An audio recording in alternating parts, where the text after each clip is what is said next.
दोस्तों इस वक्त की बड़ी खबर निकलकर सामने आ रही है राहुल गांधी को लेकर। जी हां दोस्तों, राहुल गांधी ने प्रेस कॉन्फ्रेंस में किस तरह से मोदी सरकार को घेरा है और पत्रकार के सवालों के जवाब दिए हैं। आप देख सकते हैं हमारे इस वीडियो में किस तरह से राहुल गांधी ने कहा है कि हमारी सरकार बनते ही हम कास्ट सेंसर ज़रूर करवाएंगे और किसकी आबादी कितनी है वो ज़रूर बताएंगे। आप देखिए इस वीडियो में। नमस्कार साथियों, आज हमारे बीच में राहुल जी हैं। उनके साथ छत्तीसगढ़ के मुख्यमंत्री, राजस्थान के मुख्यमंत्री, कर्नाटका के मुख्यमंत्री और हिमाचल प्रदेश के मुख्यमंत्री भी मौजूद हैं। आज कांग्रेस कार्य समिति की 4 घंटे तक बैठक हुई। एक प्रस्ताव भी पारित हुआ सर्वसम्मति से। वो प्रस्ताव आपको अभी मिल जाएगा। अभी आपको इस कार्य समिति की बैठक में जो चर्चा हुई है, जो विचार विमर्श हुआ है, उसके बारे में राहुल जी आपको अवगत कराएंगे। राहुल जी। धन्यवाद। आप सबका यहाँ स्वागत।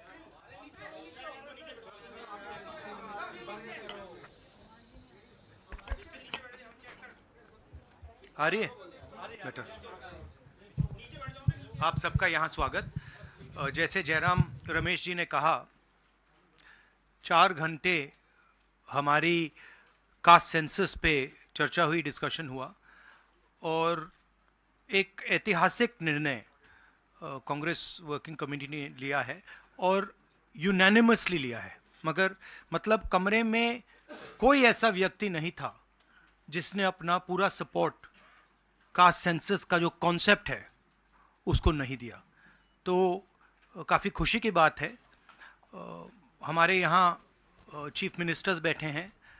हमारे चीफ मिनिस्टर्स ने भी डिसीजन लिया है कि वो भी राजस्थान में, कर्नाटक में, छत्तीसगढ़ में, हिमाचल में कास्ट सेंसस को आगे बढ़ाएंगे। तो अंग्रेजी में बोल दूँ? इंग्लिश में।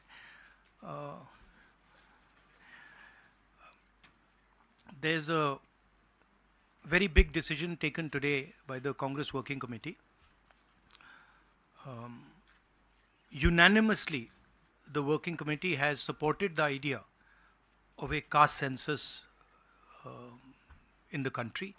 And I think it is a very, very progressive step, a very powerful step for the emancipation of the poor people in our country. We've also our chief ministers are also believe that it's an important step for them to take. So our states are also considering this and actioning this this step. If you have any questions, please feel free to ask them. एक minute, एक करके। संजीव, एक minute please रुक जाइए। हाँ जी।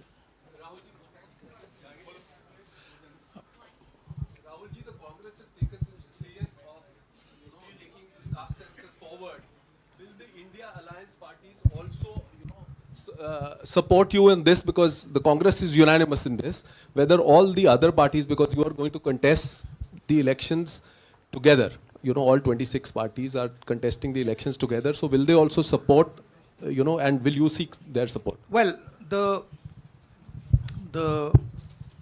Congress president today chaired the meeting of the highest body of the Congress party, and the entire Congress party has decided that it is going to wholeheartedly not just support the idea of the caste census, but force the BJP to carry out the caste census or then get out of the way so we can carry out the caste census. Now, most of the parties in the India Alliance are unanimous that the caste census should be implemented. There might be a few who might have a slightly different position, and that's fine. We are quite flexible. We are not a fascist system. We are quite flexible. If somebody has a slightly different opinion, there's no problem. They can have that opinion. But I am confident that the vast majority of the Indian Alliance is going to support and push the idea of the caste census. हाँ जी madam. Hindi में बोल देता हूँ। आपका सवाल था कि क्या इंडिया अलायंस भी कास्ट सेंसस को सपोर्ट करेगी। तो मैंने कहा कि देखिए, कांग्रेस प्रेसिडेंट ने हमारी जो सबसे बड़ी डिसीजन मेकिंग बॉडी है उसमें निर्णय लिया है कि हम कास्ट सेंसस को इम्प्लीमेंट करेंगे। सिर्फ ये नहीं, मगर ये भी डिसीजन लिया है कि हम बीजेपी पर दबाव डालेंगे और उनसे करवाएंगे। अगर उन्होंने नहीं किया तो फिर उन्हें परे हो जाना चाहिए, क्योंकि देश कास्ट सेंसस चाहता है। अब जहां तक इंडिया अलायंस की बात है, मैं जानता हूं कि काफी पार्टी इंडिया अलायंस में इस निर्णय का समर्थन करेंगी।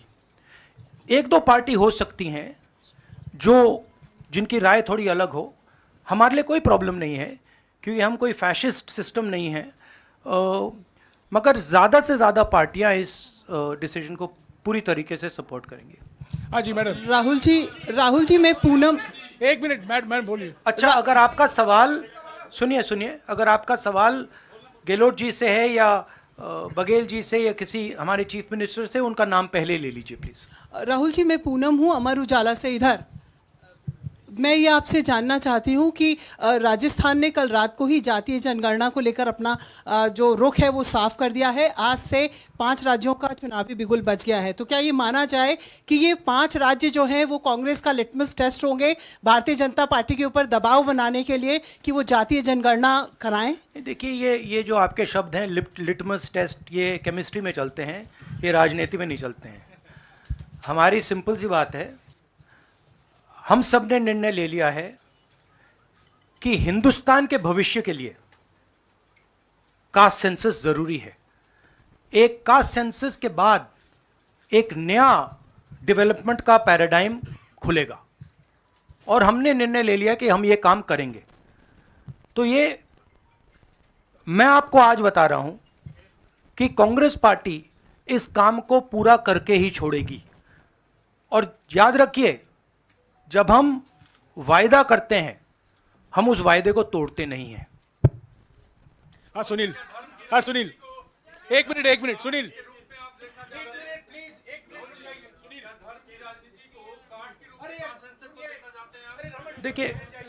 देखिए नहीं, मैं इसका जवाब देता हूं। देखिए, ये कास्ट और धर्म की बात नहीं है, ये गरीबी की बात है। हिंदुस्तान के ओबीसी, हिंदुस्तान के दलित, हिंदुस्तान के आदिवासी और हिंदुस्तान के गरीब लोग, इनके लिए यह काम किया जा रहा है। आज क्या हो रहा है, 2 हिंदुस्तान बन रहे हैं, एक अदानी जी वाला और दूसरा सबका। कास्ट सेंसस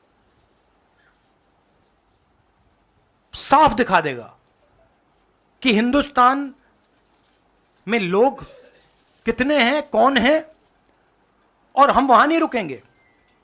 उसके बाद इकोनॉमिक सर्वे होगा, तो हमें यह भी पता लग जाएगा कि कितने लोग हैं, धन किसके हाथ में है, धन कहां है, एसेट्स किसके हाथ में है।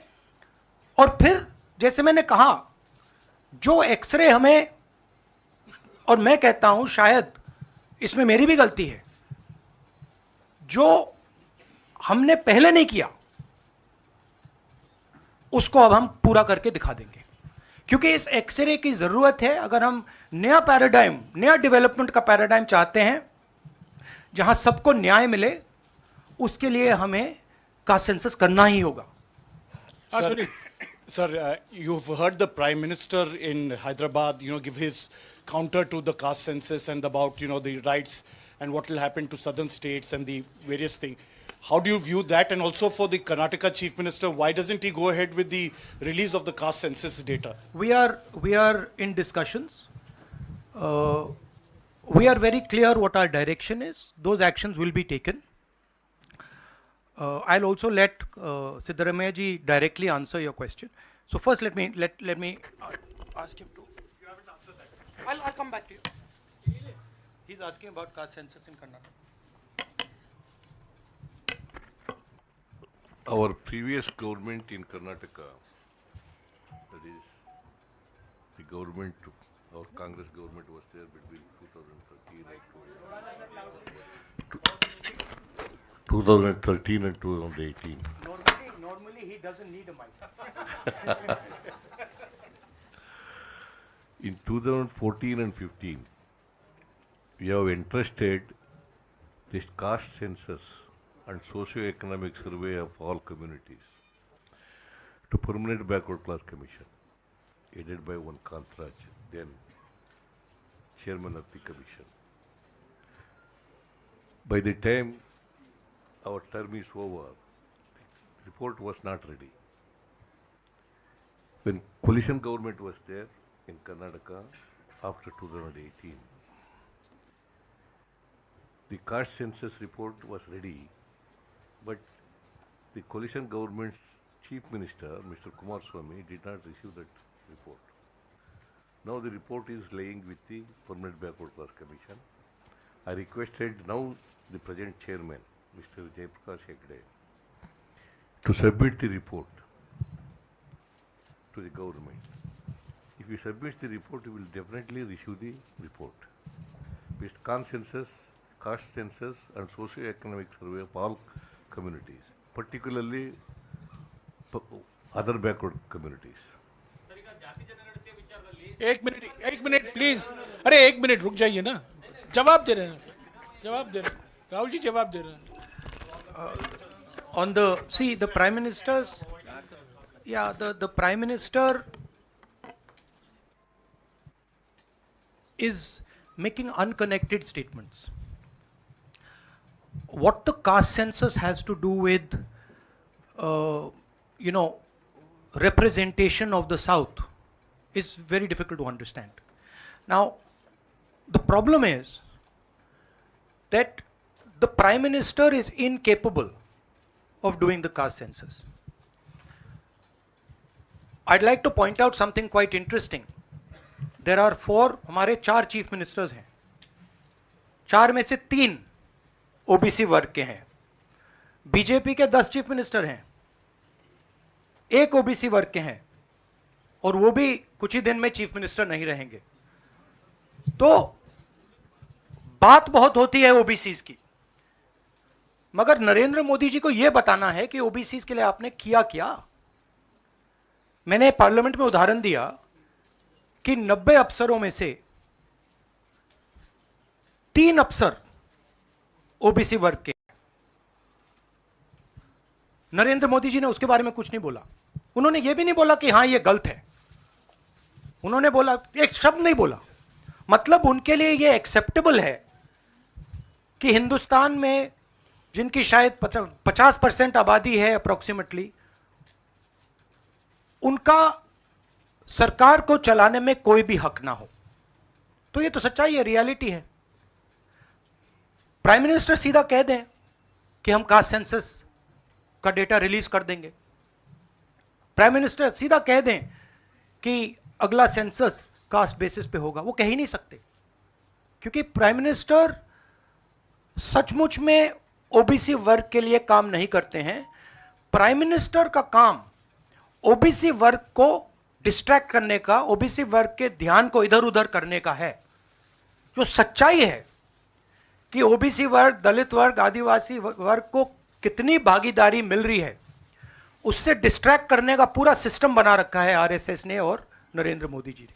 और नरेंद्र मोदी जी उनके मेन इंस्ट्रूमेंट है, मतलब सेंट्रल औजार हैं. उनका यही काम है कि भैया ओबीसी की भागीदारी ना हो, ध्यान इधर उधर जाता जाए. हाँ संजय. राहुल जी, प्राइम मिनिस्टर और बीजेपी का एलिगेशन है कि कांग्रेस कास्ट सेंसस को इसलिए ला रही है, लाके वो हिंदू कम्युनिटी के अंदर डिवीज़न पैदा करना चाह रही है. और ये राजस्थान में उन्होंने रैली में ये बात कही कि ये कास्ट सेंसस का मतलब कांग्रेस का एडवोकेसी का, राहुल गांधी का एडवोकेसी का यही लक्ष्य है. हमारा लक्ष्य, जैसे मैंने कहा, हमारा लक्ष्य है कि एक्सरे होना चाहिए. किसी को चोट लगती है, अस्पताल में पहला काम होता है, भैया देखिए एक्सरे कराते हैं, पता लगाते हैं क्या है, सच्चाई क्या है. हमें लग रहा है कि हिंदुस्तान में जो भागीदारी ओबीसीज की होनी चाहिए, दलितों को होनी चाहिए, आदिवासियों की होनी चाहिए, हमें लगता है कि वो उनको नहीं मिल रही है. सस्पिशन है. अब हम सिर्फ ये कर रहे हैं कि हम एक्सरे कराना चाह रहे हैं, देखना चाह रहे हैं कि क्या यह सच्चाई है इसमें या नहीं।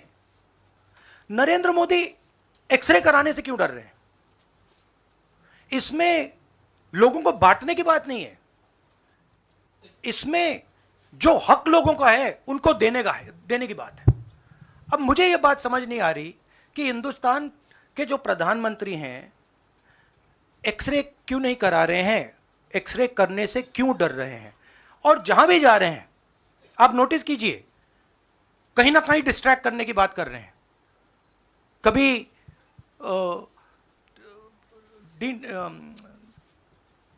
डिलिमिटेशन की बात कर रहे हैं, कभी कुछ और बात कर रहे हैं, कभी साउथ इंडिया की बात कर रहे हैं, मगर एक भाषण में नरेंद्र मोदी जी ने यह नहीं कहा कि देखिए जो राहुल गांधी ने कहा है 90 अफसर जो हिंदुस्तान को चलाते हैं उसमें से 3 लोग सिर्फ ओबीसी वर्ग के हैं। यह सच्चाई है, यह सच्चाई बीजेपी ने एक्सेप्ट की है, और उनको सिर्फ 5% बजट पर कंट्रोल है। यह प्रधानमंत्री अपने भाषण में नहीं बोल पा रहे हैं।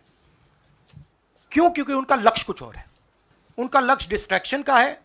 और आप देखना डिस्ट्रैक्शन करने के बहुत और तरीके निकालेंगे आने वाले समय में, एक के बाद एक डिस्ट्रैक्शन करने के तरीके दिखेंगे आपको। राहुल जी 1-2 सवाल और ले सकते हैं? हाँ, मौसमी। राहुल जी ये पूछना चाह रहे थे कि जिस तरह से प्रधानमंत्री नरेंद्र मोदी कह रहे हैं, कहा जा रहा है कि कांग्रेस के लिए ये बहुत ज़्यादा नुकसानदेह होगा क्योंकि जो बची कुची अगड़ी जाति कांग्रेस के साथ है वो चिटक जाएंगी। तो पॉलिटिकली आपको लगता है कि ये कांग्रेस के लिए नुकसान वाला सौदा है? ये हमारा पॉलिटिकल डिसीजन नहीं है, ये न्याय का डिसीजन है, ये हिस्सेदारी का डिसीजन है। इसमें कोई पॉलिटिकल कैलकुलेशन नहीं है। हम हिंदुस्तान का जो मैस है, जो 50, 60, 70, 80% हिंदुस्तान की जो आबादी है उसकी हिस्सेदारी की बात कर रहे हैं, और वो हिस्सेदारी देकर ही हम रहेंगे।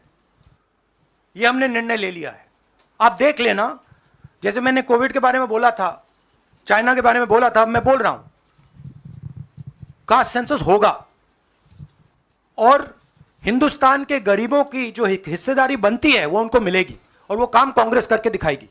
अजय।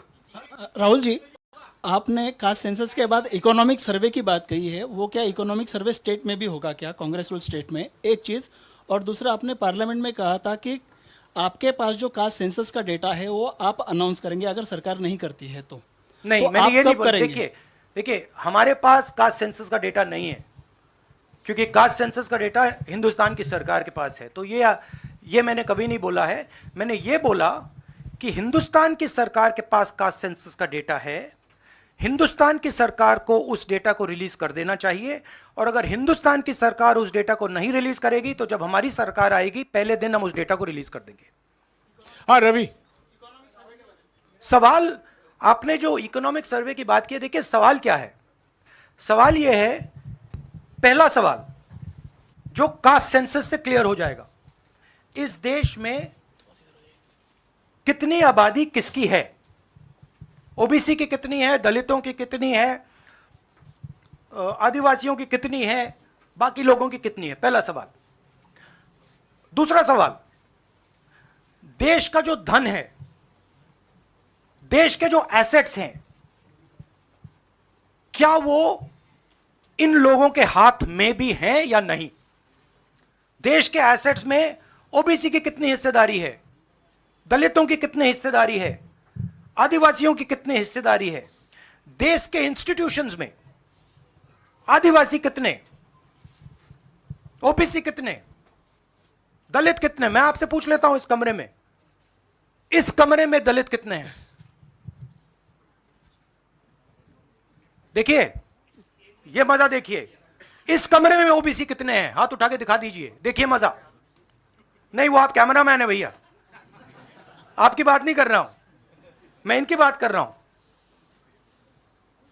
तो यह सवाल है, हिंदुस्तान के इंस्टीट्यूशंस में ओबीसी कितने, दलित कितने, आदिवासी कितने, यह सवाल हम पूछ रहे हैं। इंस्टीट्यूशंस के बारे में पूछ रहे हैं, धन के बारे में पूछ रहे हैं, एसेट्स के बारे में पूछ रहे हैं, और आबादी के बारे में पूछ रहे हैं। राहुल जी इधर। राहुल जी इधर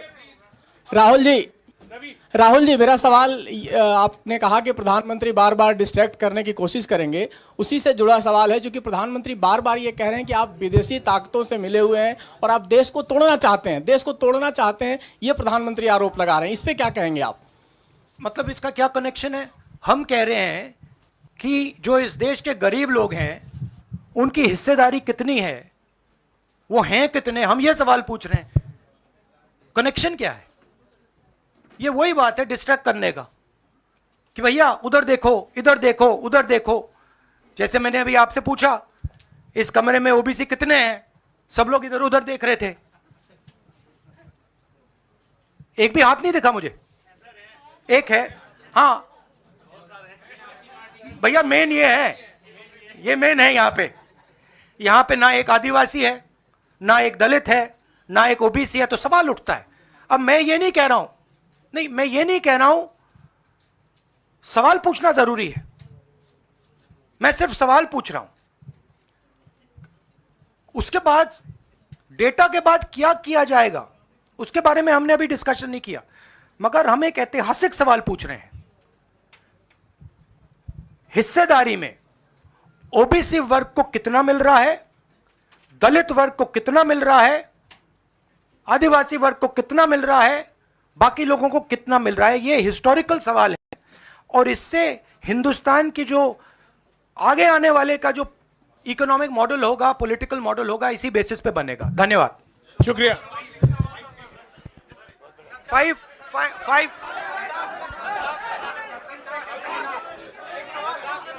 भैया एक सेकंड देखिए, 5 जहां पे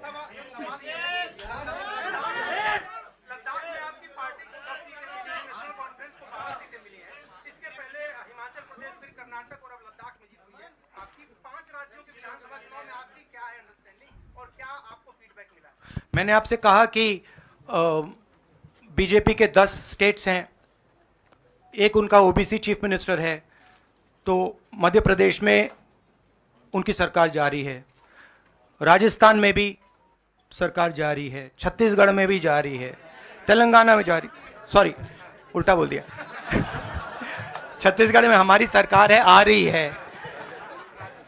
आपने कंफ्यूज कर दिया मुझे। राजस्थान में आ रही है, छत्तीसगढ़ में आ रही है, मध्य प्रदेश में जा रही है, तेलंगाना में उनकी जा रही है, हमारी आ रही है। नहीं, सीरियसली कहूं तो माहौल बहुत पॉजिटिव है और मैं चारों जो हमारे स्टेट्स हैं उनके बारे में कह सकता हूं। जो गहलोत जी ने हेल्थ केयर का स्ट्रक्चर जो बनाया है, शायद वो दुनिया में एक ऐतिहासिक हेल्थ केयर का सिस्टम राजस्थान की सरकार ने बनाया है।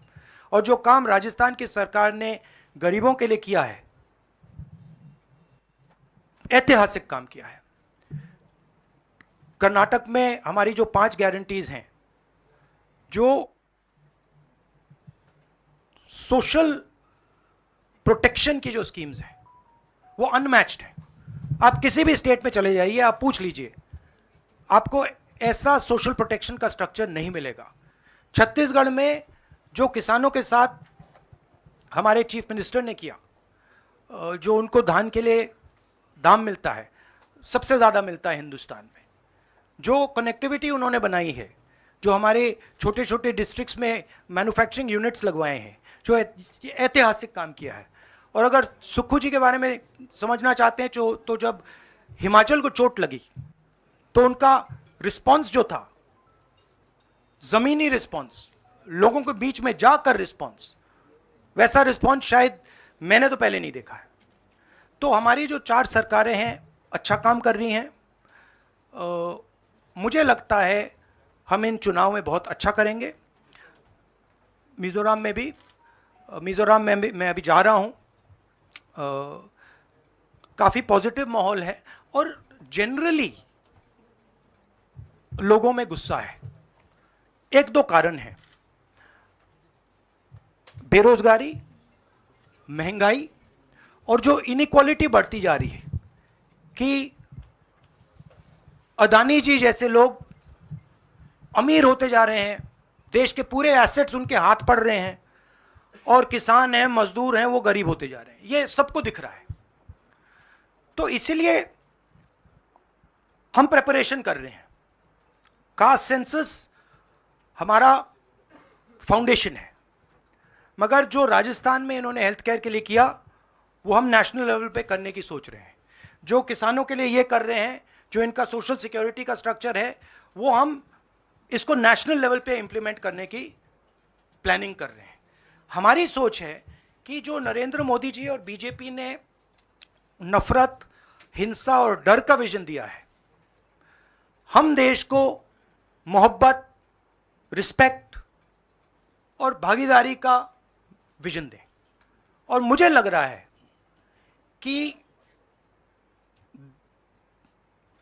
देश का जो मूड है वो बिल्कुल बदल चुका है, और ये बात अभी बीजेपी वालों को समझ नहीं आई है, मगर कुछ ही दिनों में उनको आस्ते आस्ते ये बात समझ आ जाएगी कि जो उन्होंने देश के साथ किया है, जो उन्होंने नफरत फैलाई है, जो उन्होंने इंस्टीट्यूशंस पर आक्रमण किया है, लोगों को डराया है, धमकाया है, नफरत फैलाई है, वो इस देश को अच्छा नहीं लगा है। तो ये मुझे लग रहा है। आप सबका बहुत बहुत धन्यवाद। नमस्कार।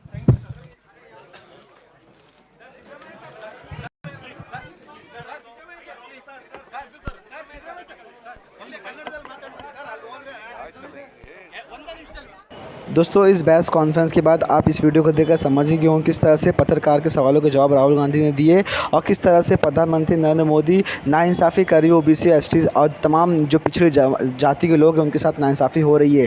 इसको लेकर राहुल गांधी ने एक तरफा मोदी सरकार पर वार किया है। दोस्तों, हमारे इस पूरी रिपोर्ट में राहुल गांधी को लेकर आपकी क्या राय है, नीचे कमेंट बॉक्स में ज़रूर अपनी राय बताएं। हमारी वीडियो अगर आपको पसंद आई हो तो वीडियो को लाइक और शेयर ज़रूर करें। मिलते हैं अगली वीडियो में। Thanks for watching this video.